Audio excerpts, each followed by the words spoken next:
South, Georgia, Florida, Hate Week, the world's largest outdoor cocktail party.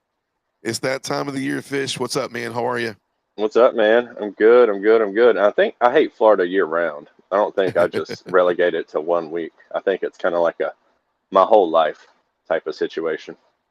Dude, I'm with that, man. I mean, I respect that. I mean, I live in Florida now, and so it's kind of the same way with me. I mean, you know, you go into like a Dick's Sporting Goods and other places, and you're like, everything's kind of centered around. If you live in Georgia, you're going to find Georgia stuff, Georgia Tech, maybe things of that nature. Yep. I just Yep. Yep. recently went to Georgia Auburn game, and I came from the airport, and when I went through Noonan, I went to a Dick's Sporting Goods there, and I could find anything Georgia, Georgia Tech, things of that nature. But then I got into Auburn, and it's like the same places the Georgia stuff was the, and it's like that in Florida. Like these Yep. places that the Georgia stuff should be is where the Florida stuff is. So I see it constantly, all the time, man. Oh, I So would hate that, dude. God, I would it's hate that. crazy, man. It's absolutely crazy. But man, let's hop in. We're gonna talk Georgia, Florida. We're gonna do our picks for the week, man. But I think it would be. It's been a while. It feels like we had a bye week last week. Obviously, Georgia had a week to kind of get healthy, Thank maybe do God. a little extra work on Florida. Maybe even look into some future opponents Hmm. for the previous the week into the few weeks coming up in November. But man, between all that, I don't know about you, man, but not the last 2 weeks, but even the last weekend, college football has been crazy, man. And obviously, the big talk is coaching carousel, right? Yep. So without even dropping like I don't know a backdrop to this, man, what caught you like off guard, maybe on guard? Well, What was the most biggest thing you thought from this coaching carousel last few weekends? I was expecting what happened to happen. Not saying that I predicted the future or anything like that, but there was a lot of talk. Like a lot of the shows and a lot of the radio personalities and things I like to listen to, they were all saying the same thing. Kelly loses this game, watch out. You Right. know, and I don't know if somebody had some insider knowledge or what, but the governor apparently, after watching that embarrassing game, I mean, when does a team ever go on the road in the SEC and just take over a stadium like that? Right. Like they ran all the LSU fans out, dude. It was empty except for like the by the band where Texas A&M's band was and stuff down there, dude. It was nuts, and they were all on the field after the game. It's crazy. But after that, like just embarrassment, like because I can't think of another word to say it. It was just embarrassing for the university and anybody affiliated with it. Yeah. And then the governor decided to step in. The governor of the state Uh-huh. stepped in and said he's got to go. And sure enough, bye bye. By noon Sunday, he was gone. See you Such a later. freaky thing, man. And I don't have to ever see him on Feinbaum anymore. And now, Feinbaum like loves Brian Kelly, but now that Brian Kelly's fired, he's like talking about him. He's like, nope, not doing these interviews anymore, blah blah blah. Like he was starting to talk trash about him. Like I love it. I love it. Yeah. It was so awesome. But just, you know, I don't think my big thing is all this talk about Lane Kiffin, where he's going and where he's going, what's he gonna do. I think I, I don't think he's going anywhere, to be honest with Hmm. you. Hmm. Because like I Yeah. said, in the group chat the other day, I think it's more of a lateral move than anything else. And why would you go anywhere? Ole Miss is thirsty for a national championship. Kiffin's going to get all the resources he needs. Plus, there's no Right. pressure. Right. You know what I mean? And if he takes that move to LSU or Florida or Penn State, which I doubt, I think he'll stay Right. in the SEC. You know, that's pressure with a job that if he doesn't succeed in 2 or 3 years, he's going to get fired. Right. No matter what the buyout is. So I think people need to just pump the brakes. And, the dude from Tulane, I think Franklin will probably end up at LSU. I really do. Mm. And then the guy from Tulane, what's his name? The head coach. He was at Troy before that. Summerall. Summerall, yeah, Yeah. won two Sun Belt championships with Troy, and then he's had Tulane on the up and up. Yeah. For the past couple of years that he's been there. So I'm looking at him probably for that Florida job. Yeah. It's weird, man. So, I mean, when you look at, for our listeners who have been possibly in a cave, you're looking at, the carousel includes now LSU. I'm kind of going to rank these, I mean, I think, and you Fish, you tell me, you may think different, but I do think LSU is a better job than Florida. Hmm. I think for one reason, you're not competing with in-state, Florida State, Miami, Yep. and other schools, Yep. USF in the Florida area, Louisiana. I mean, who are you competing with in Louisiana, right? Exactly. Um, I mean, you're stepping over into Tech. A lot of them are pulling from Texas, obviously, and Yep. it does seep over into Mississippi, Alabama. But at the end of the Yep. day, I think LSU is a better job than Florida. So you got Hmm. LSU, Florida, Penn State. I think is the third best job available right now. Virginia Tech. I think Virginia Tech's a little bit better of a job than Arkansas right now because Arkansas is kind of like anybody who's going to Arkansas right now is out of all these schools a must win because they haven't, right? They Yeah. haven't Yep. seen any really success and since you go back to the Houston Nut era, right? So Oh my God. Yep. you really haven't seen success there. Then I think Oklahoma State, UCLA, and Stanford kind of come into line right there. But the big 3, 4, obviously right now, and there's going to be more. There's going to be more. I Yeah. think Florida State will come open. I think Kentucky may come open. I think Oklahoma has a chance. I mean, Yeah. Oklahoma has such a tough schedule remaining, and they've lost these last 2, and you know already. I mean, questioning Venables. I mean, Kirby said it best in his presser the other day. He's like, what's going on with college football? It's like there's no normal, right? You either got to Yeah. be great or you're on the chopping block. And Yep. I mean, I'll ask the question, man, is it because more of the fact that NIL and the way you can rebuild these rosters every year? I mean, be honest, if let's just say Brian Kelly doesn't put together an $18 million roster last year and miserably fail this year, do you think Brian Kelly has any of that pressure if he doesn't have that much money on them? They spend a lot of money on that roster, Fish. Yeah. I know. Yeah. 18 mil. That's nuts.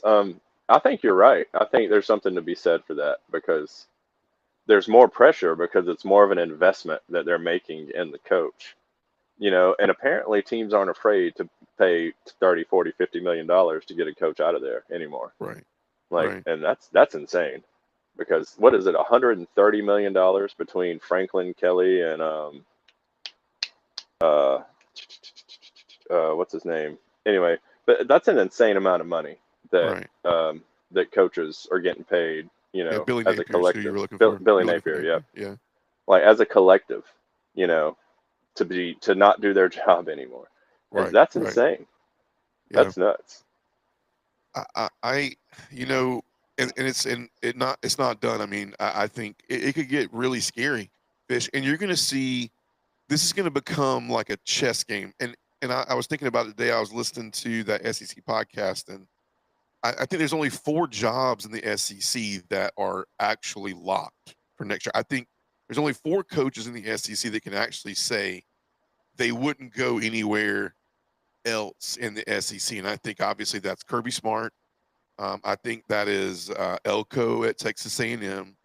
Hmm. I honestly think obviously Kalen DeBoer knows that he's at a dream job, dream school, and he's maybe close to turning the tide. No pun intended. Turning That's the funny. tides in Alabama. And I do think that the fourth one out of all these, I don't know about you, but I don't think Texas. I don't think Sark would go anywhere. I mean, I think Texas is a really high profile job. I don't think Texas. I don't think Sark would take an LSU or Florida. I mean, there's going to be a lot of pressure on Sark if he continues down the path of where that they're going. I mean, they've been very uh, maybe the word's lucky, but they should be grateful that they've Yeah. played and showed up some ways. I mean, it reminds me a little bit, but I don't count Texas out of any of this, right? I mean, a lot of it depends on Arch Manning. Is he healthy?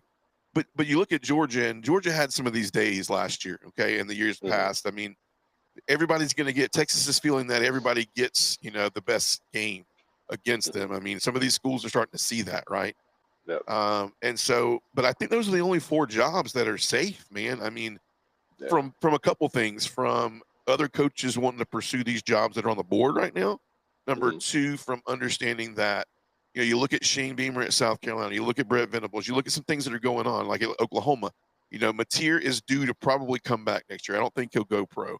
Arbuckle will have year two. They'll be able to improve the line, get some more playmakers. Does that Yeah. save Venables' job? Do they want to go out and spend $50 million on a coach, or do they want to improve that roster? It's changing college football to pick. Is it the coach really, or is it just we need to continue to improve the roster, right?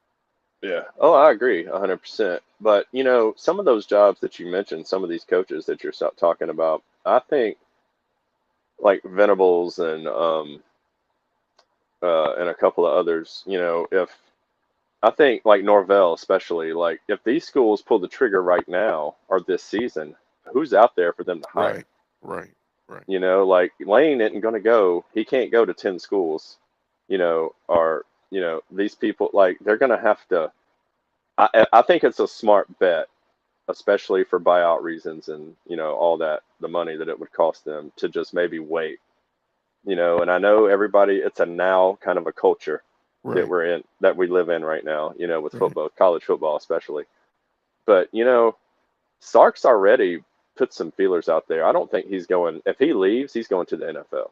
Yeah, I yeah. don't think he'll stay at college at that level. I think why would you put feelers out there if you're not trying to go somewhere?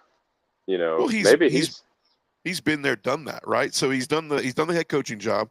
He yeah, had a setback in life. Let's just call it life setbacks, and he yeah, got a fresh start, at Alabama, and then he gets this dream job at Texas, right? And he does a good job. I think he's turned Texas around. I mean, I think you've he seen has. multiple coaches, Mac Brown, Charlie Strong, try to turn Texas around.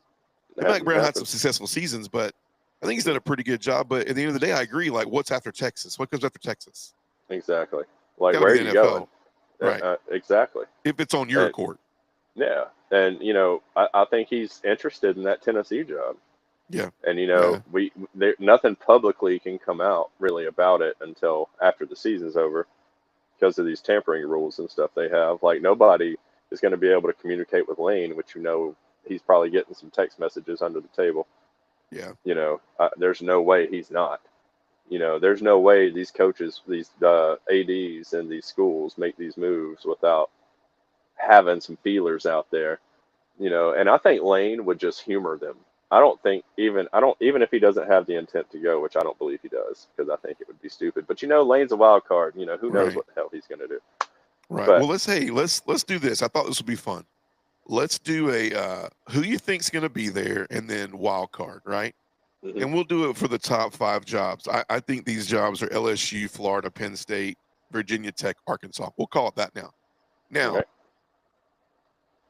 let's start with number 5. Let's start with Arkansas. Who do you think will go there, and who's a long shot? Who you got, Fish? I'll tell you who I got. I got Petrino stepping up right now because I don't think Walmart, excuse me, Arkansas, um, wants to be in They that may they may competition need to right go to now. Walmart to find a coach, but I don't know. Well, they've got Walmart money.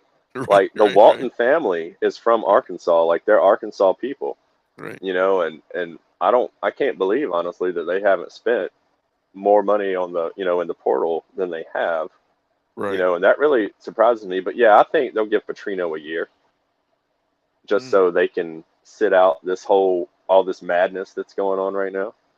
Um, Long shot, wild card. I mean, you could say Lane Kiffin for all 5. Um, uh, Honestly, I have no idea. It's going to be some coordinator or somebody that, we maybe haven't heard of, or a coach that's having success at a smaller conference or a smaller school. right. I've heard Clark Lee's Uh-huh. name thrown around out there, but he's a Vandy alum, Right. so I don't think he'd go. Plus, have you seen the stadium? Have you seen Vandy Uh-huh. Stadium? Yeah. It actually looks pretty good. Is is All is that is that who your wild card would be for Arkansas? yeah, Clark Lee. Yeah. So I'm on a little bit different path, man. I don't think Petrino stays, and I'll tell you why. I don't think this is going to end well. I think they're gonna lose a few more games. Mhm. Um, and on top of a tough schedule, I mean, I think Petrino, in order to stay, would have to really. I don't know if it'll be enough to bring Bobby Petrino officially back to Arkansas if he just goes out there and lays a, he wins one game. I mean, 2 games at the most. But I like Yeah. this name. I like Alex Golish from USF. This Ooh. guy has been a name that an offensive mind, but he's brought in some coaches at USF that is playing really good defense. He's a SEC. Obviously, he's coached in the SEC at Tennessee. He's been a coordinator for Heupel. He'll bring a high-powered offense, and so my name that That's I'm a good going one. with for Arkansas will be Alex Golish, and my wild card for Arkansas. In all honesty, crazily enough, I think, man, this is a tough one, but I like Jedd Fisch, man. Like that name's been floating around. Jedd Fisch is at Arkansas right now. He may choose to stay in the Big Ten, but Mm-hmm. Jedd Fisch is a guy that they've been saying, "Hey, Mike, want to come over and spread his wings a little bit." And we don't see a lot of Jedd Fisch because obviously he's at Arkansas. Before that, he was at Arizona State. Yeah. But man, once again, offensive mind at the SEC schools. They love to go offense, and Yeah. it's just weird because 10 years ago you looked at SEC and went defense, defense, defense. Mm-hmm. But that will be my wild card That's a for good one. that. What do you think? This is outside the box, but Virginia Tech. What do you think about Virginia Tech? Who you think is going and who you think is a wild card? My wild card, uh, Gus Malzahn is a name also who I think wants to get back into head coaching. And I think a school with nothing to lose, kind of Right. like Virginia Tech right now, because they have nothing to lose. It doesn't get any worse than they've played the past couple of seasons. And that's an offensive guy, and I actually like Gus Malzahn a lot. Yeah. And there's something to be said for him being one of the only coaches in the SEC at the time when Saban was at his peak that was actually beating Saban. Right. You know, and I mean, he's a good coach, and he had some success at UCF, but maybe didn't get the players that he needed. Could never find that quarterback. 'Cause he needs a mobile quarterback with a pretty decent arm. I think Right. to make his offense work. Um, uh, outside of him, too, for that job, honestly, I'm not sure.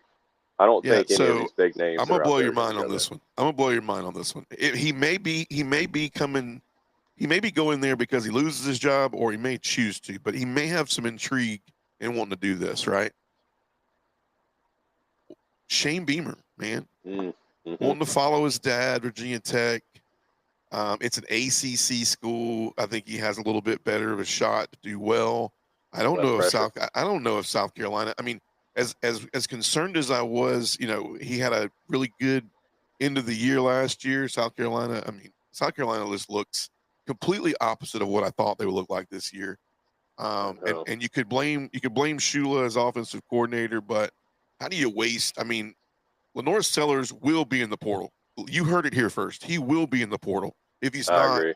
there's no amount of money that should keep him in South Carolina. He deserves Mm-hmm. to be in a better offense and to be on a better team Yeah. that can make more use of him. If he stays with South Carolina, his tape is not. I mean, it's not going to bode well for him for the NFL. But Shane Beamer is on my list, and I like Gus Malzahn. I think a wild card might be a defensive mind coming that direction. I mean, you could also see some people like Chip Kelly that might want to finally get out back into the coaching search. Yeah. Some people that have been sitting on the sideline a little while that might be raring to get back in. Chip Kelly's name comes to mind. You That's a could good one. see one of those just flashy offensive coordinators from some of these teams that are out there. I think of Arizona State and Kenny Dillingham maybe looking to come Mm-hmm. over, kind of get out from that side of this, the United States over there and come over to Yeah. closer to where it's easier to recruit. Yep. Um, but who knows? I think that's a very interesting one. What about Penn State? Who do you think will get it, and who do you think is a wild card for Penn State? Uh, I, Mike Elko has Penn State ties, and you know, parlaying his success at A&M, especially after this year, maybe he wants to go coach at his alma mater. You know, maybe that's what he wants to do. Maybe he wants to go back. And have success there. Especially, like I said, he can earn him a bag. He can get himself a bag next. To be a coach somewhere next year if he has a lot of success at A&M this year. And what's stopping him? You Right. know, Like, how loyal is he to A&M right now? Maybe he just went there because it's a big shot school that had an opening that gave him a shot. From Duke. Right. But keep an eye on that. Yeah. That's probably my wild card. I've also heard that they've been in contact. They've been thinking about Dan Lanning as a name I've heard thrown around, Okay. but I don't know why he'd leave Oregon. All the NIL money support in the world, He's coming at some with point. Nike. He wants to be back in Yeah, the SEC. I don't know yeah, when, but I yeah, think he does. yeah. I Un- I agree. Unless Oregon gets weirdly routed into the SEC in the next 5-6 years. I don't know. I mean, Conference expansion, the no telling. Pac-12 breakup into the Big Ten. You got to think Dan Lanning. Yes, you got Nike out there, you got money, you got NIL money, Phil Knight, but bro, there's just nothing. Alton's a really cool environment. It's a great stadium environment, but getting athletes out there to the corner of the world, it feels like, and Yeah, recruiting, and every game you're traveling to, you're traveling thousands of miles, bro. Like, it's got to yep. be. Hope you like flying. Yeah, and like if I'm recruiting in places like Georgia, Alabama, Florida, my coaches are not only traveling there, in that area in the Northeast for games, then I got to come back and get Yep. on a plane again. And if I'm going to recruit in Texas, and there is a lot of recruits going to that corner of the world, that's a lot of travel time, man. And so does A Dan Lanning lot. get to the point where he goes, I want to be in the SEC and I want to prove something in the SEC? And do I just want a little bit more quality time? Because his kids are going to start getting older, man. And he may Yeah. want that. It's like I can't recruit in Georgia and be in Oregon and my kids are here. I just wonder if it gets to that point. Does that make sense? It really does a lot, and I didn't actually think about that perspective. That makes a lot of sense. Hey, heads up for the LSU job. Yeah. The Yeah. guy that does the beat, he's a beat writer for LSU. He was on Feinbaum yesterday, and that's a name he actually said. Yeah. He said, guarantee you they're putting feelers out there for him too. Well, And, that's a let's huge job. I want to skip to that one next since we're kind of on that. But I think personally, Penn State, I don't think this is going to be a flashy hire, man. I think they're going to try to go. I think they're going to play the long haul on this one. I think Mhm. they're going to try to do what other schools have done, and they've deemed successful. And I don't think this is an overnight success, but I think you give this particular person a different scenario, a different dynamic in a different part of the United States, knowing the area. I don't know coaching wise that this is the right move, but I think if you're wanting to build a dynasty type thing in an area where he went to school, I do agree with. Do you bring Matt Rule to Penn State? Ooh. He's a Penn State guy. It's been thrown around. Is it good for? He's shown it. What he didn't get, but we all know Nebraska was a dumpster fire, man. Like, so you can't really look at him and go, well, why is Nebraska not there yet? Well, dude, it's hard to, when the house is burnt down, like sometimes like the things that you see first are like the improvements you see are it's the house is no longer there. It's cleanup time, and then you Yep, see yep, the yep, yep. foundation, and then you can't. It was burnt down, man. I don't know about you, but I'm not trying to be too harsh on Nebraska, but it was a Go dumpster for it. fire, man. Penn Yeah, State, yeah. however, I think James Franklin leaves Penn State a little bit more. What would you call it? Just a little Stable. less in shambles. Yeah, yeah. Well, they are. Drew Aller, he's gone for the rest of the year. That sucked, Right, and that's a big part of the success they're not going to have. And right. who knows what the morale is and what the locker Yeah. room is. And I UMass didn't even hear, Medical, but did they play this week or were they off? I do not know. I It's don't even outside see. the They're SEC, not. man. I don't follow it much. Me too. Right, right. Unless it's like somebody that I'm like, if I catch the game that somebody's losing, yeah, I'm all in that game. But yeah, I think Yep. Matt Rule. Yep. I think outside of the box for Penn State, I think this name is going to bounce around to a lot of teams. But look for outside of the box for like, you could see. Kenny Dillingham makes sense to me. He's a great motivator, young, good offensive guy, but has shown he can bring defense. When you can put Arizona State after the dumpster fire. We start talking about. I say it a lot, but dumpster fires. How bad was Arizona State when Herm Edwards left? They were awful, Lord, awful. I was I so remember watching those disappointed. West Coast games, late at night, man, and I'm like, Arizona State's on. Let's see what's going on, bro. I've watched better Pee Wee League games than Arizona God. State was producing, man. So Kenny Dillingham has shown he can do that. He's got fire. He's got energy. He could be a wild card. We were on LSU. Let's go to LSU. I do Right. think that the wild card for me for LSU is, in my opinion, if Dan Lanning didn't take, I don't think Dan Lanning would take Florida. I don't think he wants to sign up for, I get to play Kirby Smart every Year. year. I think that, I don't think it scares him, but I don't know if he's like in that ballpark of that challenge yet. I think, I know Kirby probably lost a little bit of sleep at night knowing, yes, this is my dream job. Yes, this is Georgia, but I do have to face Nick Saban a lot more than a lot of other teams would in their first coaching position, right? So Yep. Dan Lanning would be my out of the box scenario, but I think Dan Lanning is going to cost a lot of money. And I think a $54 million buyout does not get followed up with. I mean, I think all this talk about Nick Saban and does he return to the job he said he never should have left? No. It's great. I'll put it here's for a clip. Nick Saban is not coming back to college football. He's not. Never. I mean, everybody has the clickbait out there. Let's have the click off the bait. He's not coming back to college football, and that's all it is to it. But the name I think they actually go with, Fish, is I do think this is where John Summerall lands. I think LSU goes with a person they can bring in to not have to pay the boat to, and can reinvest in people around this team because they are going to lose some pieces next year. Anytime you lose a coach like that's been there at a school that's also a hot name, you worry about how does NIL get affected next year. Now the recruits have 30 days, right? So what happens to this roster? Do they have to go out and spend another 18 to 20 million next year? They're not going to have that in the bank if they give it to Dan Lanning or anybody that wants more than 10 to 12 million dollars a year. They're not going to have that. Yeah. I think Summerall is a bargain buy, and I think that is who ends up landing in LSU. Who do you think? I mean, who do you think your long shot is, and who do you think actually ends up there? And I'm not saying Lane I like Kiffin. some. No.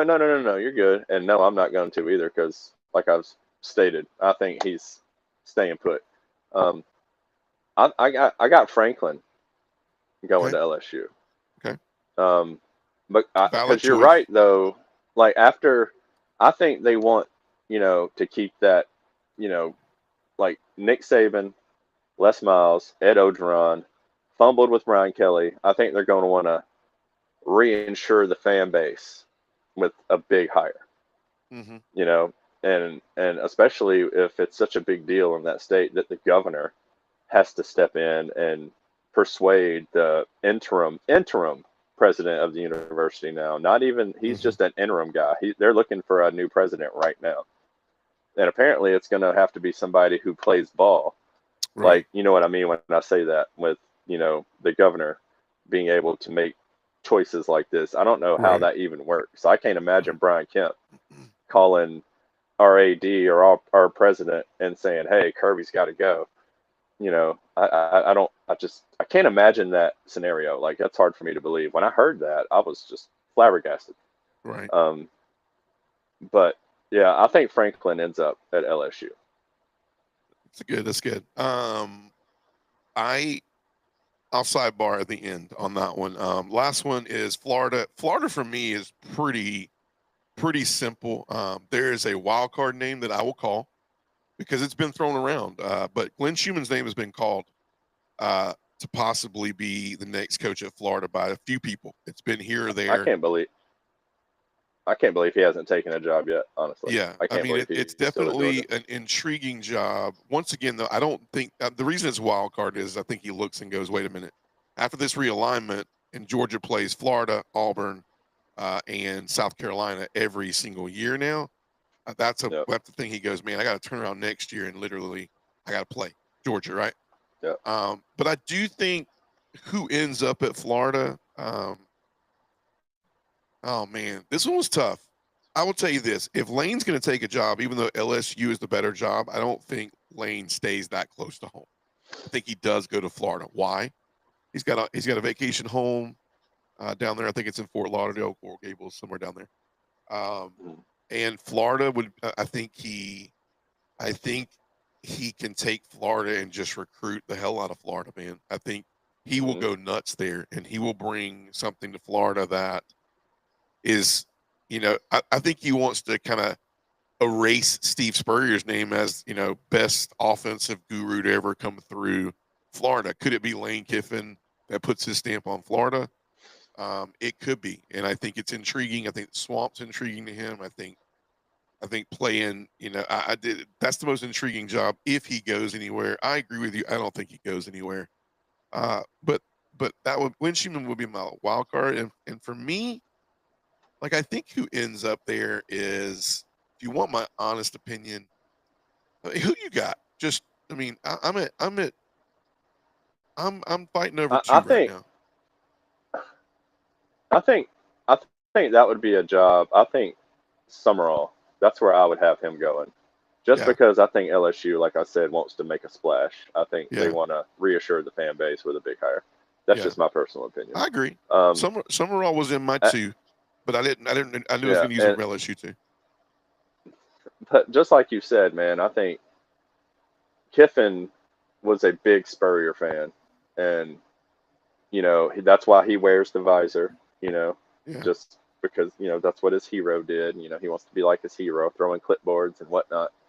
Um, uh, uh, yeah, Kiff. I don't think Kiffin would go there though. I don't think he goes anywhere like you said. But Florida's the that's most definitely puzzling one to that's me. a long shot wild card, and it's gonna have to be somebody with enough swag to not care about having to play Kirby Smart every year. Yeah, could be James Franklin. It's gonna It could be. it, I it mean, could be it very well could be they need like. stability. They need stability. He Hmm. did really well at Vanderbilt with little to no resources. I mean, he beat He Georgia. did. He beat Georgia at Yep. Vanderbilt, but Florida's the most intriguing to me because I don't know where they go from here. Their AD is a little unstable in my opinion. I felt like, Scott Strickland. yeah, I felt like their hires in the past have been just really head scratchers. I think they all know they can't miss on this one. Very intriguing. I could see Franklin. Summerall would be a great choice in my opinion. Lane Kiffin obviously would be your slam dunk. And if they made that And hire, Lane wouldn't be afraid to play Kirby every year. no, no, I don't think he would. I think he would relish the opportunity. yeah. It's going to be interesting, man. Hey, speaking of Florida, let's hop in, man. Georgia, Florida, Yeah. this weekend, 3:30. Um, Man, this game is usually always planned out. You don't have to wait on times and game times. It's 3:30. It's CBS or ABC this year. Sorry. Um, Yep. Thank God. a lot of completely different look than last year. This is a team that has some of the same makeup, but obviously, this is a team that's had 2 weeks, just like Georgia has. But in those 2 weeks, they've gone through replacing a head coach and Billy Napier leaving. Obviously, we talked about there's a coaching carousel going on. There's a lot that's happening on site. Um, Billy Gonzalez takes over this team, the wide receivers coach, who seems like a pretty stable, kind of well-rounded, positive-minded guy that I think could come in here and just try to tap into the assets, try to look at the offense, and maybe, I mean, he's a wide receiver coach, so you look at like how can he help in the last 2 weeks? How has he helped DJ Lagway understand and be less of having to be the playmaker he is, and maybe just be more of a distributor of the ball to the playmakers? We all know DJ Lagway is very talented, but what do you think about this matchup, Fish? It's a weird matchup with this, Billy Napier's not there. This is going to be a coaching staff that is trying to get things together, and you got to watch out for these. Like you look at UCLA, man, the dumpster fire of a season they started out with, and then they come in with interim coaches. They reel off 3 wins in a row. This is a tricky slot for Georgia, right? What do you think? Then they got hammered by Indiana. Um, but you're right. Like, and that's the tricky part about teams that are in the like in between coaches. you don't really know how the locker room's going to react. You have no idea. It could go really, really good, really, really huge. It could motivate them. They could come out playing, night and day from what they were before they were bad enough to fire their coach. Right. Um, uh, it's crazy. This game is never a lock. Right. When have you ever woke up on Saturday morning, let's go get this dub? Like there's no chance in us losing. Well, maybe every Saturday because we're confident Georgia fans, but realistically, this game's always back and forth. And Blagway has, he didn't practice a lot, so he didn't see a lot of the playbook and didn't get to work out with his receivers for a good bit of the off season. But this is November, bro.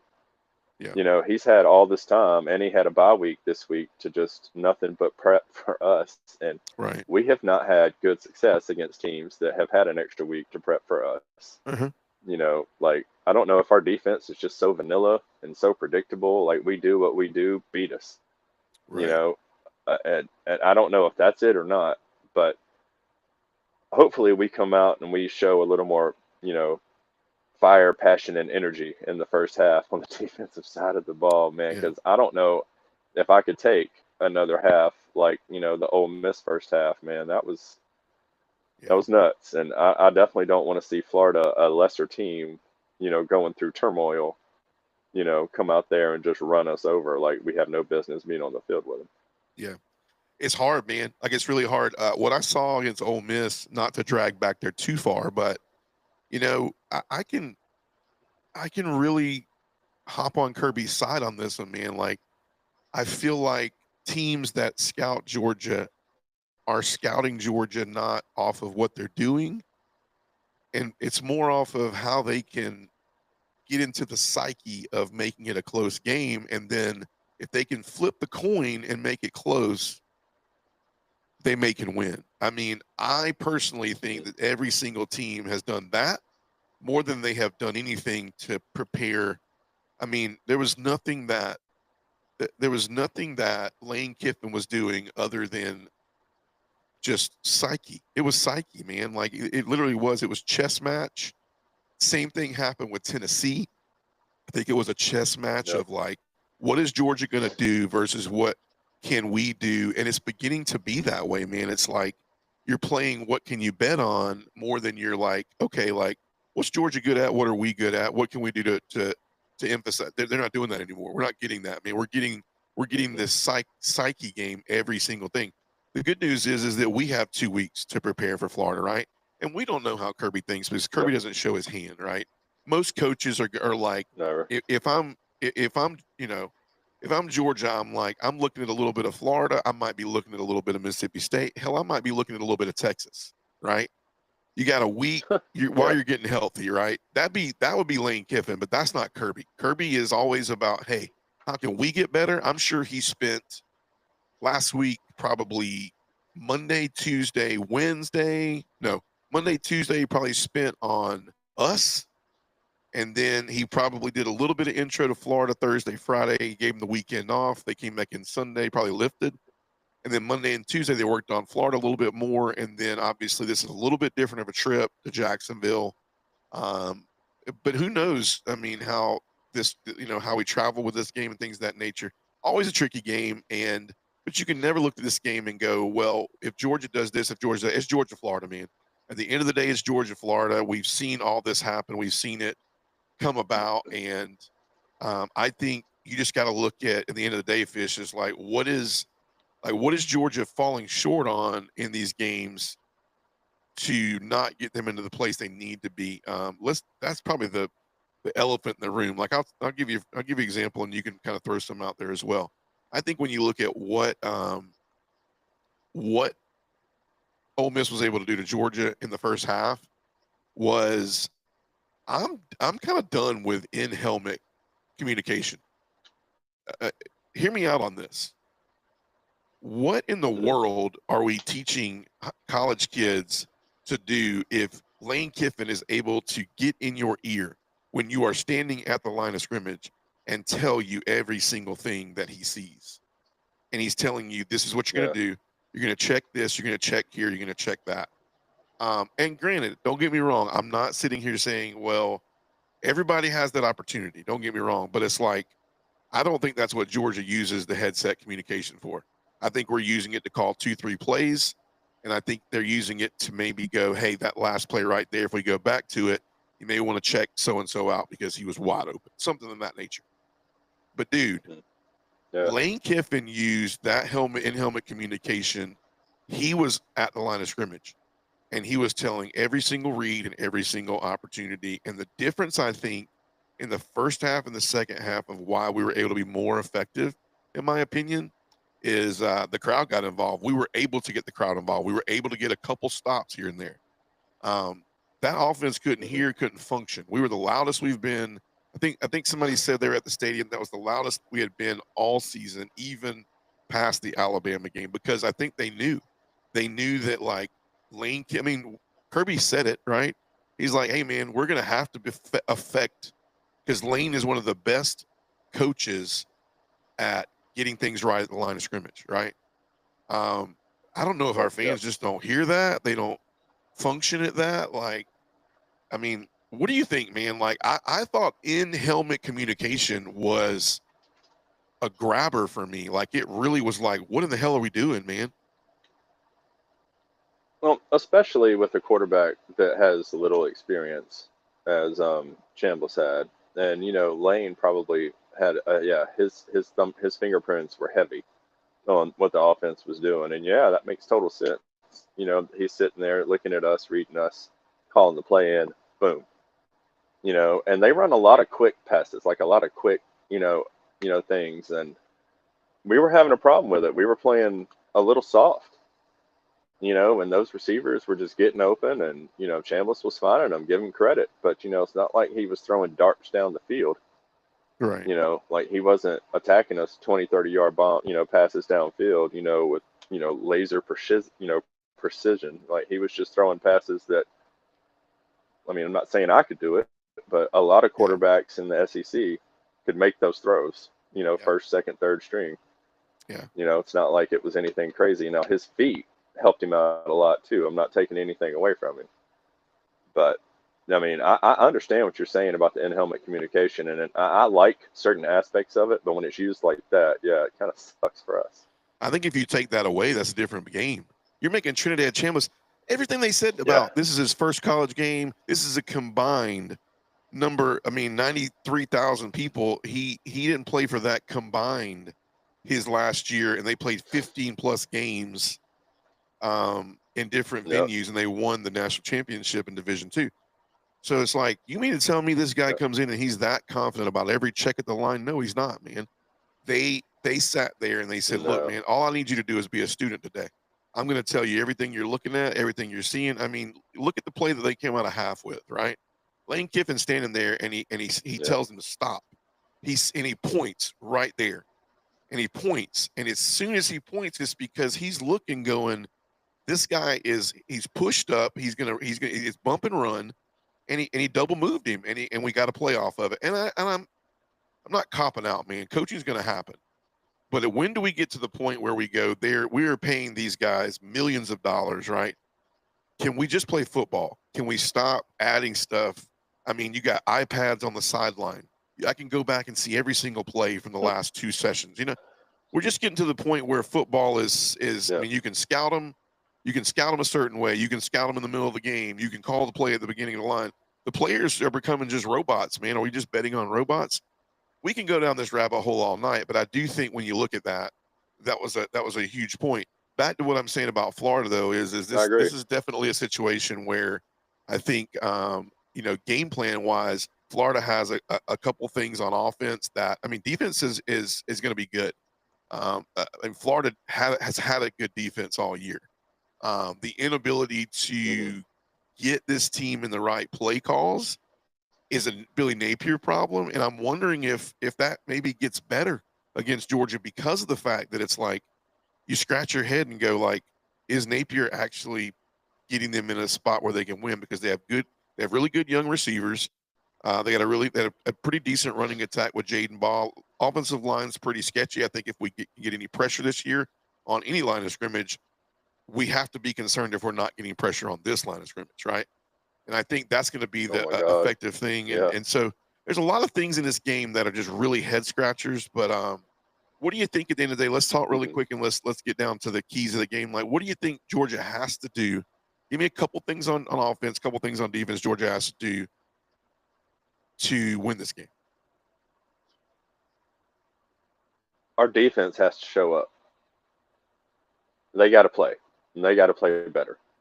And like you referencing beating a dead horse, which is such a bad analogy, but that's been our thing, man, for the past couple of weeks. The past couple of games. I mean, our defense, and even going back to Tennessee, our defense has to show out, and they have to step up, and we got to get pressure on that quarterback, bro. Like we have to make him uncomfortable. Ty Simpson got himself on the Heisman list after that game against us. And it wasn't even a track meet or anything. It was 24-21. It's not like we were ever out of that game. But to hear people talk about it now, Alabama just beat the snot out of us, which is completely wrong. I don't know where that comes from. We're possession away from that on game offense, being different. Exact. One coaching decision. Yeah. One coaching decision. Kirby was feeling it. He thought we had it, but we had the wrong personnel on the field. If you're going to go for it, call timeout. Right. Come over, get a play. You want your best guys on the field. Cash Jones, I'm sorry, I'm a Cash hater. He made one big play in the playoff game last year against Notre Dame, and now, oh my God, like you would think he's on. I don't know. He's not that great. He's not that good. Keep him off the field. We have 3 or 4 other backs that are way more athletic and talented than him. And I get he's a third down guy, but in that situation, you don't need him on the field. I totally disagree with that, but I'm not Kirby Smart, so whatever. If it had worked, we'd be having a totally different conversation. Yeah. But I want to see the ball get to Zach Branch more often. Yeah. Earlier in the game. Yeah. That's what I want to see. Yeah. That dude Those is our good, best weapon on offense. Yeah. Those are really good, man. I think I agree with you.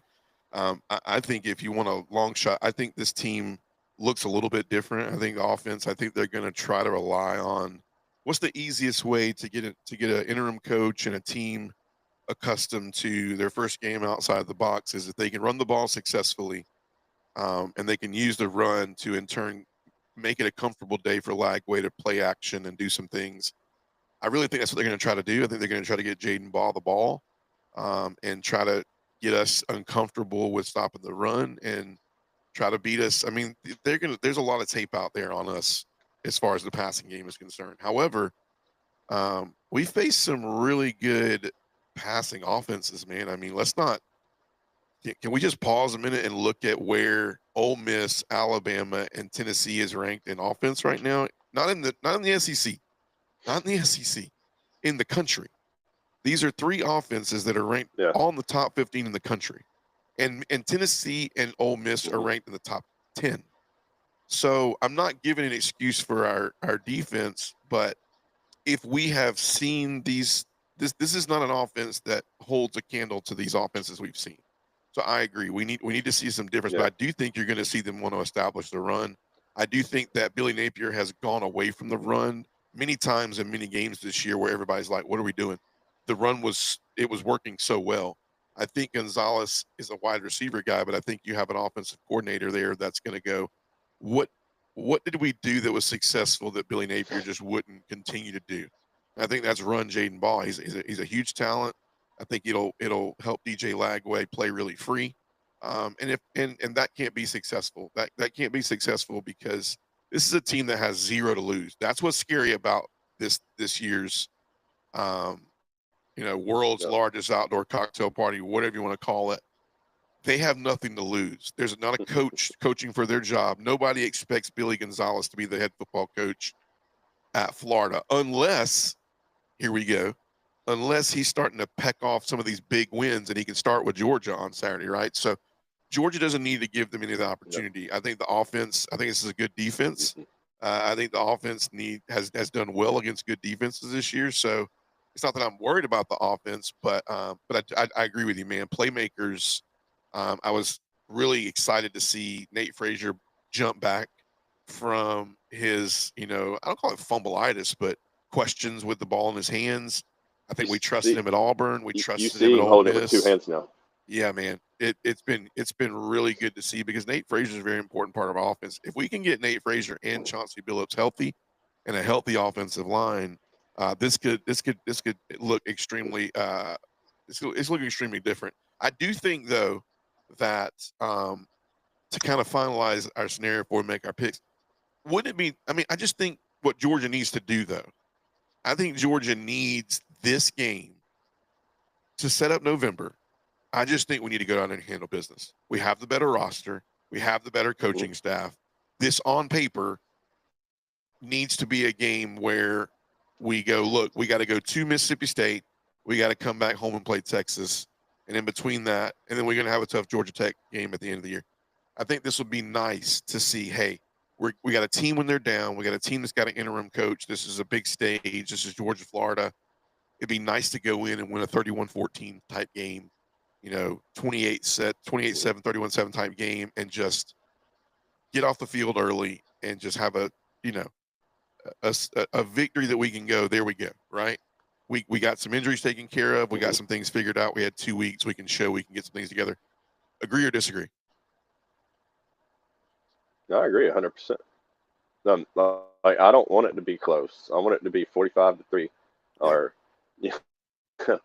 some sort of blowout. I want us to win by at least 4 touchdowns. I want us to make a statement because, all these other teams that we're surrounded by up there in the top 5, 6, 7 are getting talked about like best season, wow, oh my God, playoff, blah, blah, blah, blah, blah, blah. And they never mention Georgia. Yeah. Huge, man. We're gonna make the pick.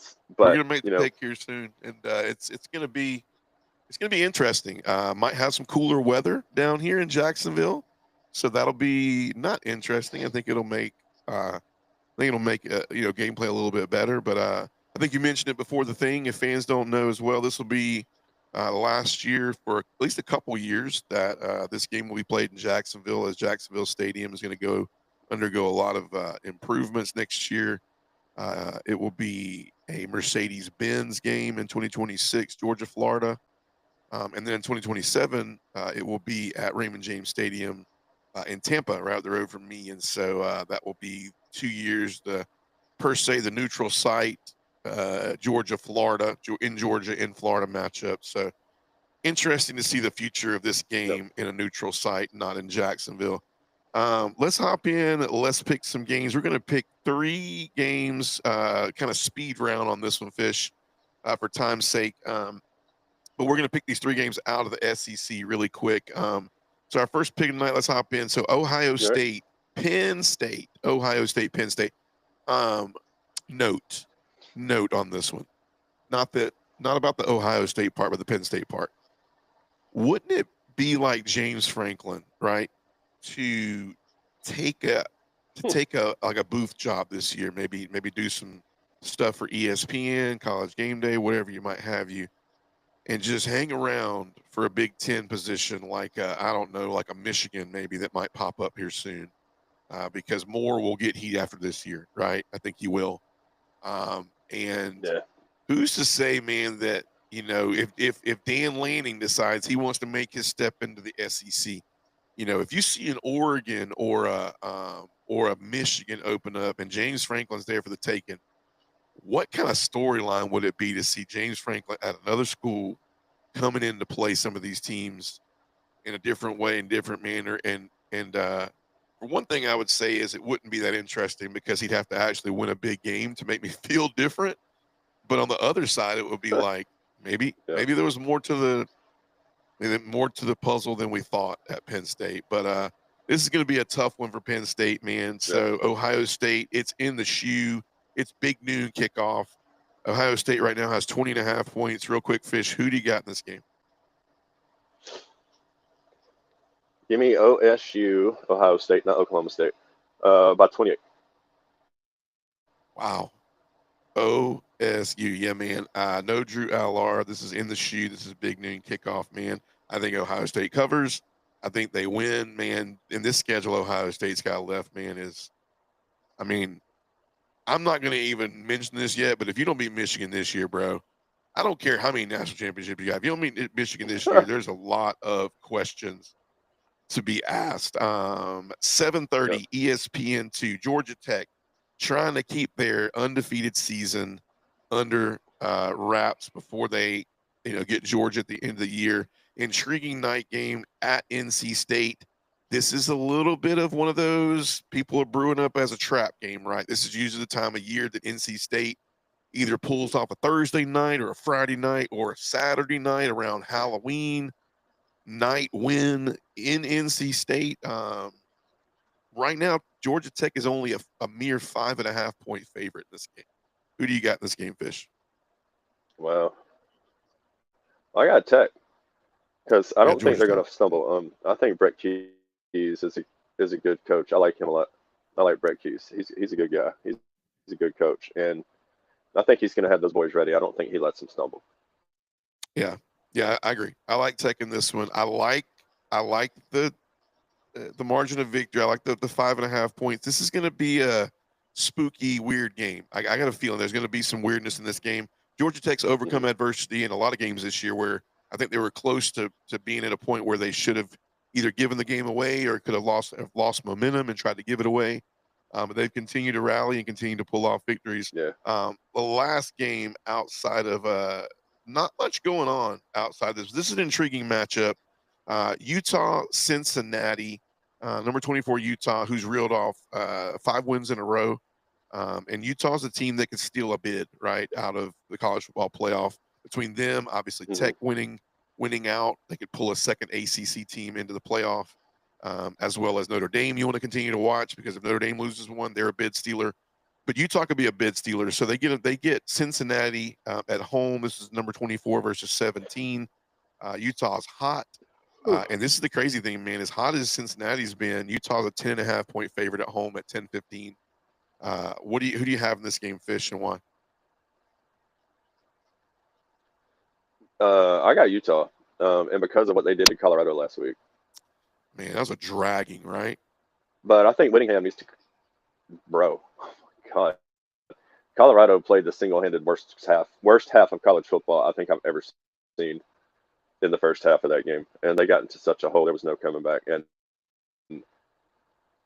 I don't know how much longer Deion's got. Yeah.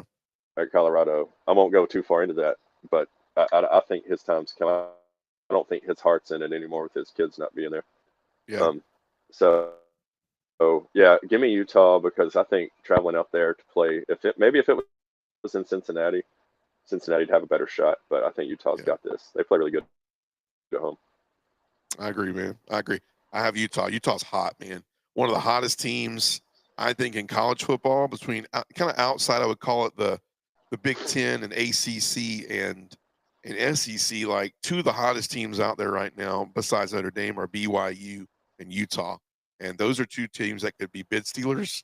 And so they're teams you can watch. And I agree. I like Utah at home. 10.5 is hefty against Cincinnati, but I think they win. I don't know if they cover, but I think they win. Once again, tricky games this weekend, right? It's Halloween / intro to the holiday season weekend. So interesting. Let's hop into the 4 games to SEC. Yep. Kentucky heads down to Auburn. This will be a little bit of a game where we kind of see after Auburn makes some corrections. Do we see Ashton? I think his name's Ashton Daniels. Is that his name? Do we see Ashton Daniels come back out? What is this for the future of their quarterback position? This could be a game still, even though Hugh Freeze went out and got a win. I don't think if you don't beat the worst SEC team in the conference at home, you still are in a very bad spot to have your job the next day. So this is tough, man. And I think Kentucky has played better in the last few games with with Cotter Bole in there, and so this is a tough one right here. Auburn's played some big night games the last few weekends, and so this is a tough one in my opinion because Kentucky's improving, but they are 10.5-point favorites. night game in Auburn. We'll be turning the clocks forward after this night. Who do you got, Fish? I got Auburn by touchdown. I think making that QB move was probably a job saver for Hugh. I think he finally showed that he's willing to make a change, and I don't care what Jackson Arnold's mindset is. He sucks. Yeah. Like, how do you 4 games in a row, last drive of the game, you're in the game, but you get sacked on 4th down 4 games in a row. One of those was a safety, and even on us, even against us on their last drive, he was throwing balls in the dirt. I mean, he just looked out of it. He didn't look like his heart was in it, man. And finally, Right. I think Hugh had noticed that, and he was willing. He gave him as long a leash as he could possibly give anybody, dude. Like, I can't believe he didn't make a change before that. Right. But yeah, give me Auburn all day. Yeah. This is a tough one for me, man, because I wanna be in Auburn's corner. I think they still have to find some offense. And I think Kentucky's been on the brink, man, of just getting that key win, right? So this is a tough one for me to really pick. Mm-hmm. Absolutely. I like this. I think this is going to be really a real big barn burner. I think this is going to be which team can run the ball most effectively, and I tell you why. I think Auburn's defense is dependable. I think they're dependable to not give the game away, right? Very. So who can run the football and who can keep the time of possession and not let this get out of hand? And I think Auburn can do that over Kentucky because I don't know the health of McGowan. Excuse me. So give me Auburn, and I'm saying tighter though. I'm saying give me 3-4 points. Give me a field goal or a last. I'd say they hang on to like a Kentucky kind of spur of the moment drive towards the end, and they got to get off the field. But I like Auburn 3-4 points in this one. But this is a tough one for me because it's been hard to trust Hugh Freeze, man, especially at home and at night. And I don't think these fans can take another. Dude.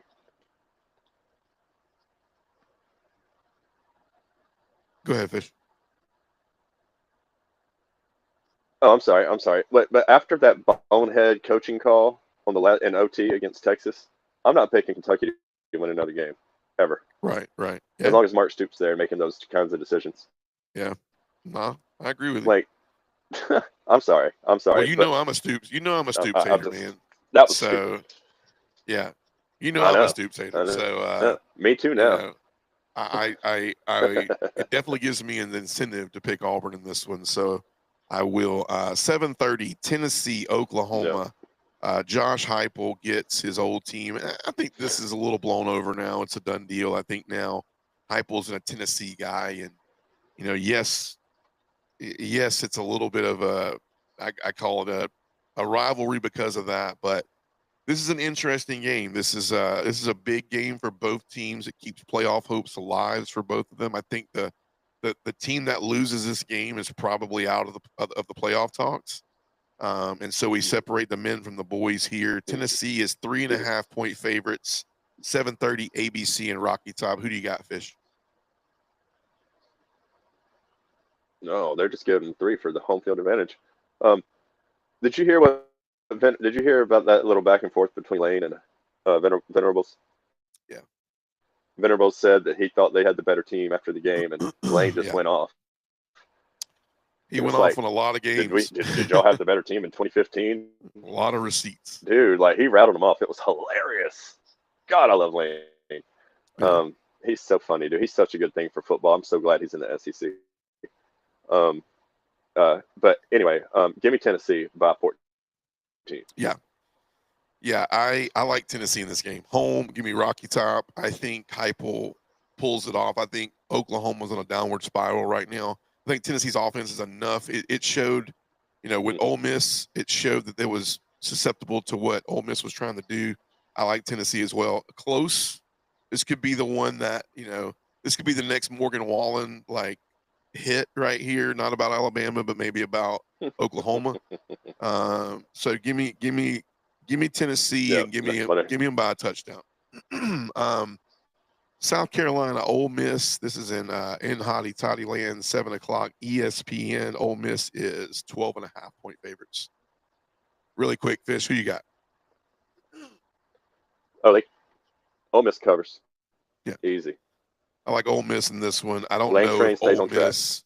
I don't know if Ole Miss loses again this year. I'll be honest with you. I don't see a loss on their schedule the rest of the year. I mean, the Egg Bowl is always interesting, but I think Ole Miss wins this game, and you really start to be concerned with Beamer. Like it just feels like every week is chopping block for SEC coaches. Can he withstand this losing streak right now? God. With the fact that his offense is abysmal and his defense isn't good enough this year to cover up the offensive woes. That's the even worse part. But man, how do you lose to Alabama like you did last week, man? I mean, the fans were ready to storm the field, and you just blow it. And you just literally blow it. I was watching the game, and I'm like, they just blew this game. Just kidding. Here.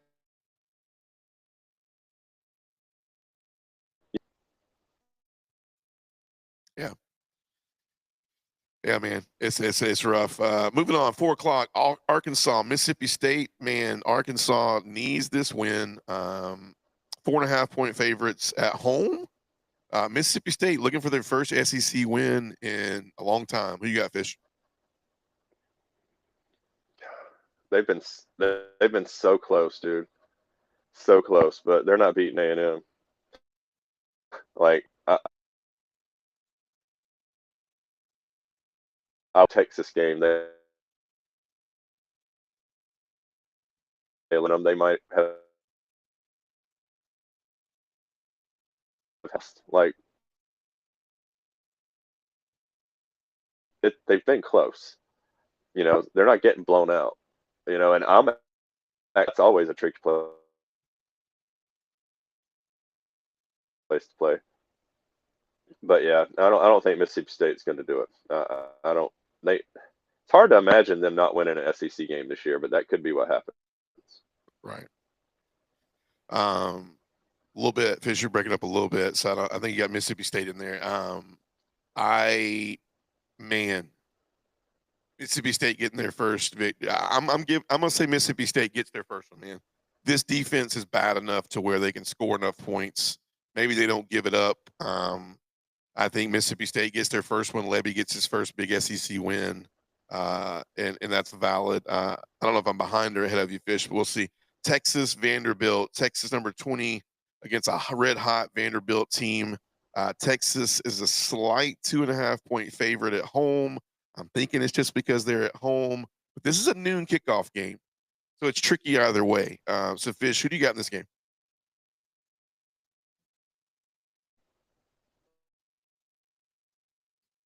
I think Fish is saying Texas. I think he said oh, Vanderbilt. I think he's got Vanderbilt.